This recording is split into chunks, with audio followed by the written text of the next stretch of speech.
Assalamualaikum warahmatullahi wabarakatuh. Selamat datang di video presentasi kami kelompok 4.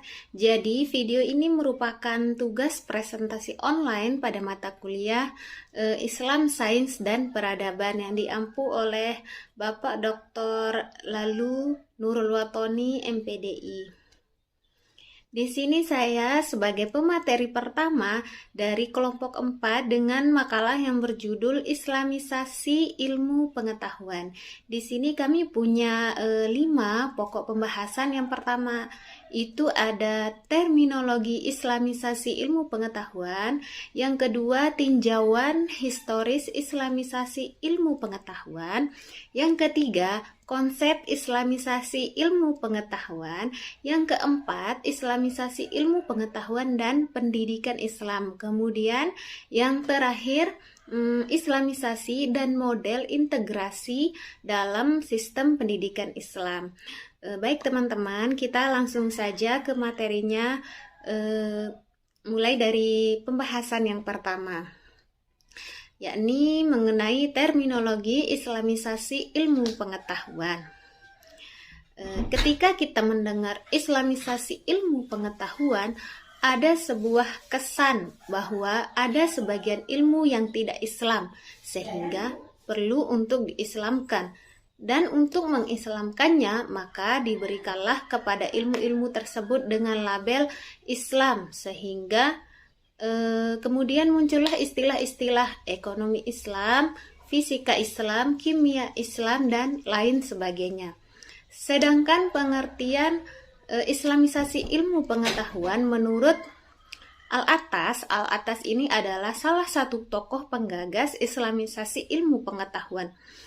Jadi, menurut Al-Attas, Islamisasi ilmu pengetahuan yaitu pembebasan manusia dari tradisi magis, mitologis, animistis, dan kultur nasional atau yang bertentangan dengan Islam, dan dari belenggu faham sekuler terhadap pemikiran, dan juga pembebasan dari kontrol dorongan fisiknya yang cenderung sekuler dan tidak adil terhadap hakikat dirinya yang sebenarnya, dan berbuat tidak adil terhadap hakikat diri atau jiwanya, sebab manusia dalam wujud fisiknya cenderung lupa terhadap hakikat diri yang sebenarnya. Sedangkan secara epistemologis, Islamisasi berkaitan dengan pembebasan akal manusia dari keraguan, prasangka, dan argumentasi kosong menuju pencapaian keyakinan dan kebenaran mengenai realitas-realitas spiritual, penaralan, dan material. Ada kecenderungan pemikiran dikotomik di kalangan umat Islam bahwa sains umum sering dianggap rendah status keilmuannya. Demi menjaga identitas keislaman, ada kecenderungan umat Islam bersikap defensif dan eksklusif. Ini terjadi misalnya seperti di pondok pesantren dan madrasah yang cenderung hanya menekankan pengkajian keilmuan keislaman. Pada sisi lain, di lembaga pendidikan umum cenderung mengabaikan pengkajian keilmuan Islamnya. Jadi secara umum, Islamisasi ilmu pengetahuan yang sekularistiek dan Islam yang terlalu religius dalam model pengetahuan baru yang utuh dan integral tanpa pemisahan di antaranya. Dan dengan demikian, Islamisasi ilmu pengetahuan adalah sesuatu yang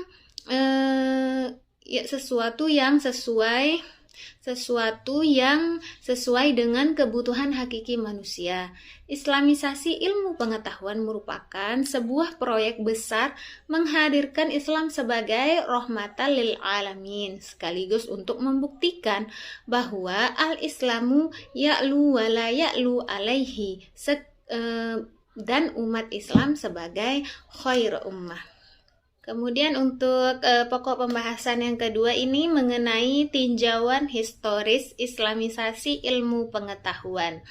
Salah satu yang menjadi tokoh gerakan pemikiran Islamisasi ilmu pengetahuan yang terkenal adalah Ismail Roji Al-Faruqi. Beliau adalah orang Palestina namun akhirnya hijrah ke Amerika. Al-Faruqi secara bersemangat bersinyalir bahwa penyebab tertinggalnya dunia Islam dibanding dunia barat modern disebabkan kondisi pendidikan Islam yang mengalami krisis identitas akibat pengaruh filsafat dan ilmu pengetahuan yang melanda sistem pendidikan Islam yang berimplikasi pada terbelahnya sistem pendidikan Islam secara dikotomik.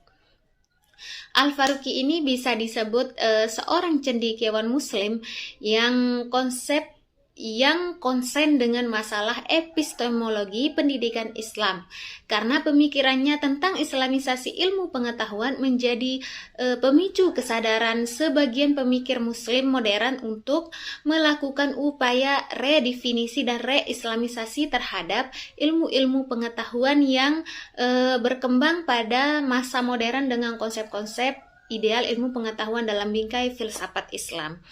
Pemikiran islamisasi ilmu pengetahuan Al-Faruqi sering secara konkret dan aplikatif berusaha mewujudkan dalam bentuk gerakan sistematik berupa pembuatan buku-buku ilmiah yang telah diislamkan terlebih dahulu sebelum dijadikan referensi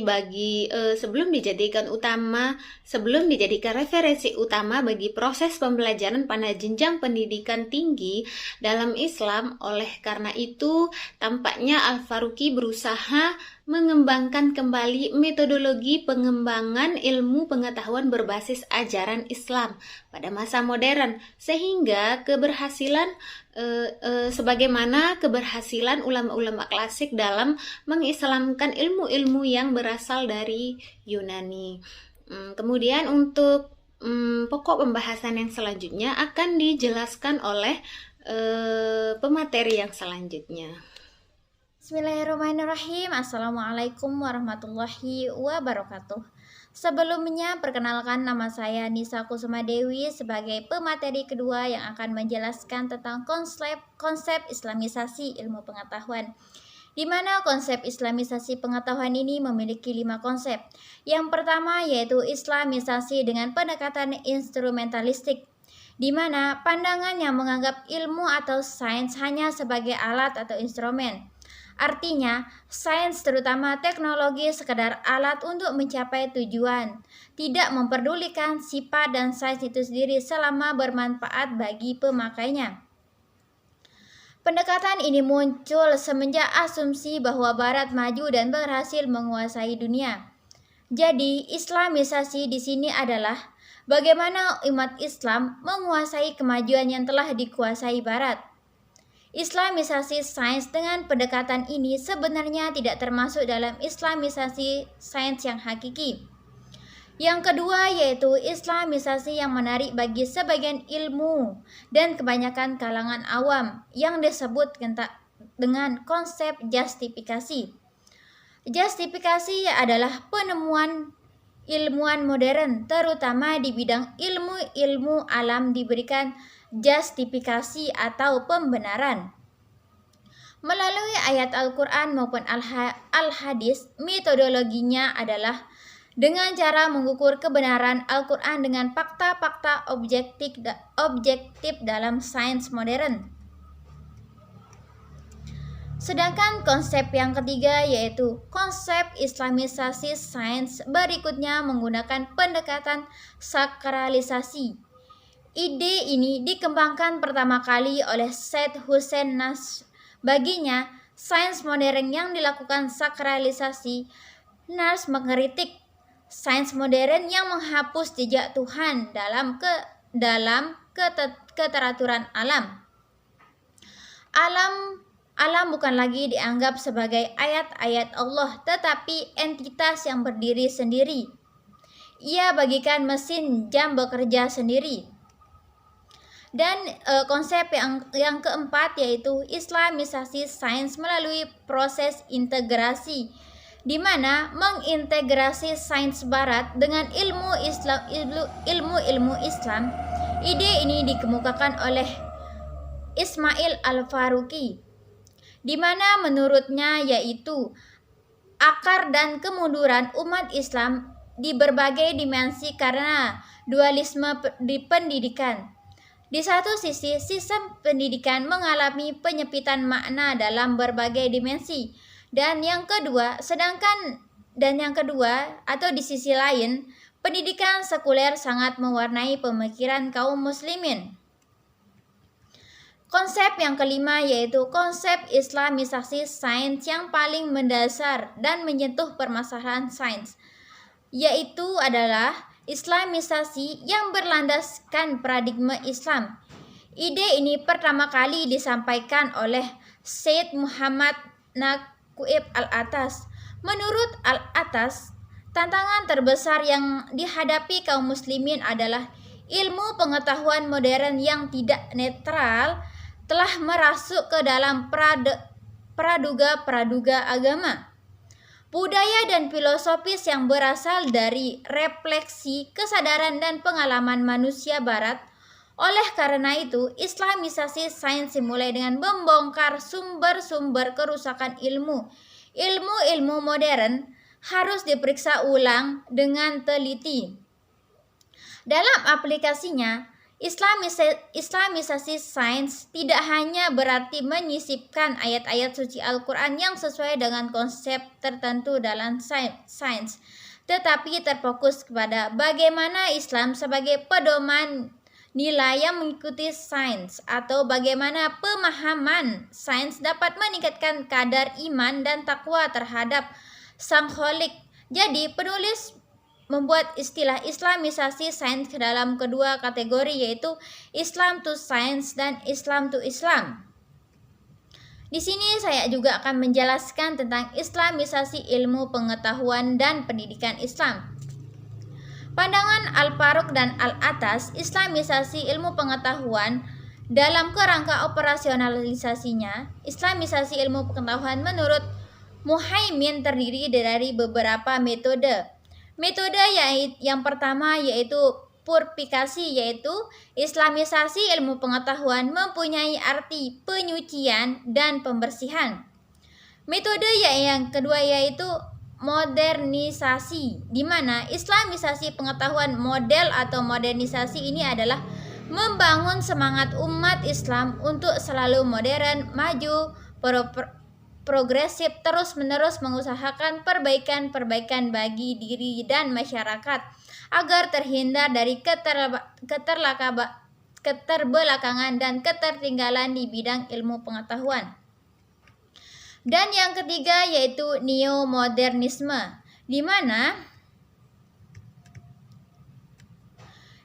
Islamisasi ilmu pengetahuan dengan pola neomodernisme adalah upaya memahami ajaran-ajaran Islam yang terkandung dalam Al-Quran dan Al-Atas dengan memperhatikan pemikiran intelektual Muslim klasik dengan menggunakan pendekatan-pendekatan yang digunakan ilmu pengetahuan kontemporer.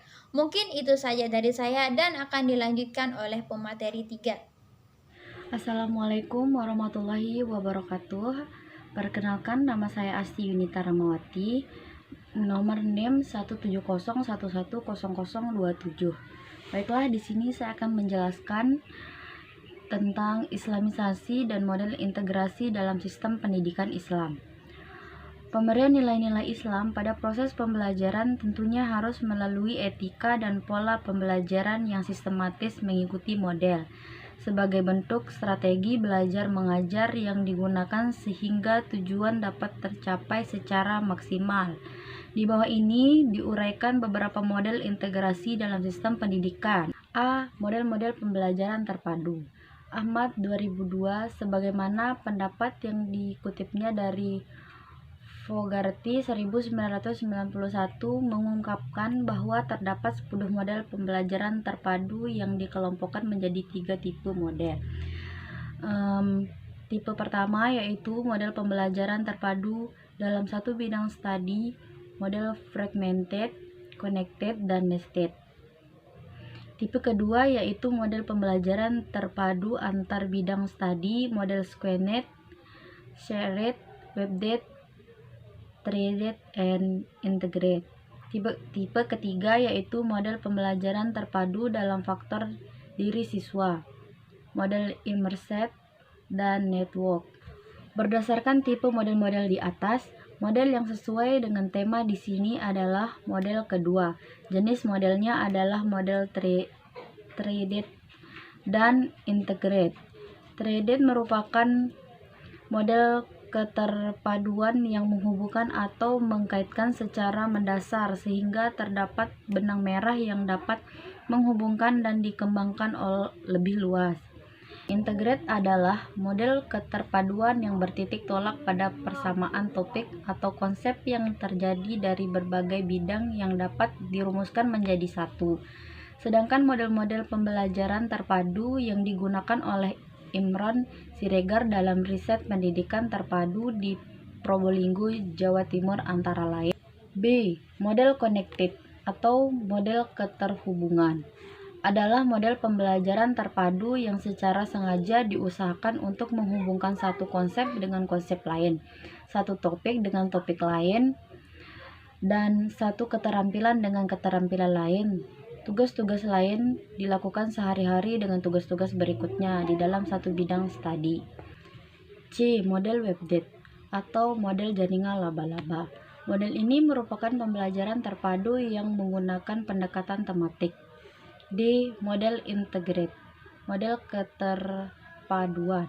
Model ini merupakan pembelajaran terpadu yang menggunakan pendekatan antara bidang studi dengan menetapkan prioritas kurikuler dan menemukan keterampilan, konsep dan sikap yang saling tumpang tindih dalam beberapa bidang studi. Berbeda dengan model laba-laba yang menuntut pemilihan tema dan mengembangkannya sebagai langkah awal, maka dalam model keterpaduan tema-tema yang saling terkait dan tumpang tindih merupakan hal terakhir yang ingin dicari dan dipilih guru dalam tahap perencanaan program. Selain itu, pembelajaran terpadu juga memungkinkan siswa untuk memahami sesuatu fenomena dari segala sisi.